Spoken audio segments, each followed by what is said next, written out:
بسم الله الرحمن الرحيم. ما كان حديثا يفترى. سورة يوسف سورة عجيبة، وهذه سورة من سور القرآن، فما بالك ببقية سور القرآن.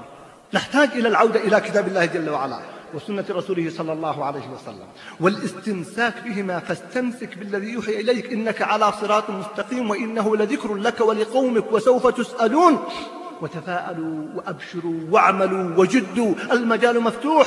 لماذا ندع المجال للمنافقين وغيرهم وهم قلة وهم شرذمة قليلون؟ ونحن بيدنا الخير والناس معكم وأهل الخير معكم. وما أرسلنا من قبلك إلا رجالا نوحي إليهم من أهل القرى أفلم يسيروا في الأرض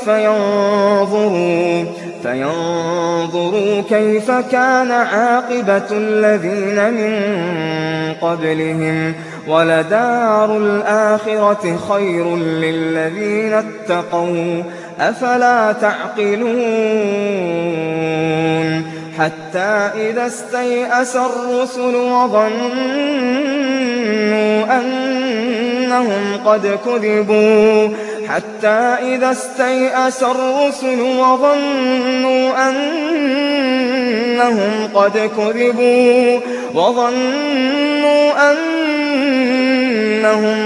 كذبوا جاءهم نصرنا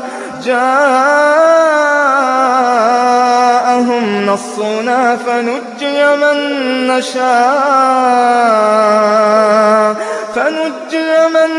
نشاء ولا يرد بأسنا عن القوم المجرمين. حتى إذا استيأس الرسل وظنوا أنهم قد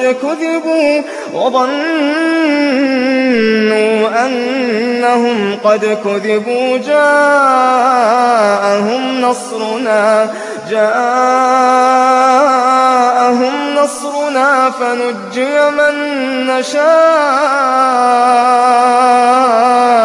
فنجي من نشاء ولا يرد بأسنا عن القوم المجرمين. لقد كان في قصصهم عبرة لأولي الألباب. ما كان حديثا يفترى ولكن تصديق الذي بين يديه وتفصيل كل شيء وهدى ورحمة لقوم يؤمنون.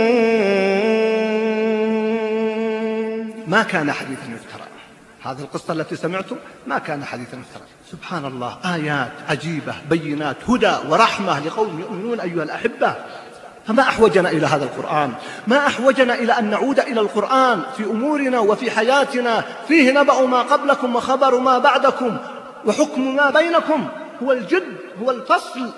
نحتاج إلى القرآن نعود إليه، نحتاج إلى أن نتأمل القرآن. أفلا يتدبرون القرآن أم على قلوب أقفالها؟ أفلا يتدبرون القرآن ولو كان من عند غير الله لوجدوا فيه اختلافا كثيرا. لو أنزلنا هذا القرآن على جبل لرأيته خاشعا متصدعا من خشية الله. وتلك الأمثال نضربها للناس لعلهم يتفكرون. عودوا إلى القرآن، تأملوا القرآن، لا تهدوا القرآن هدا كهد الشعر كما قال عبد الله بن مسعود رضي الله تعالى عنه. اقرأ آيات قليلة بتدبر وتفكر وتمعن، ستجد فيها عجبا ودررا.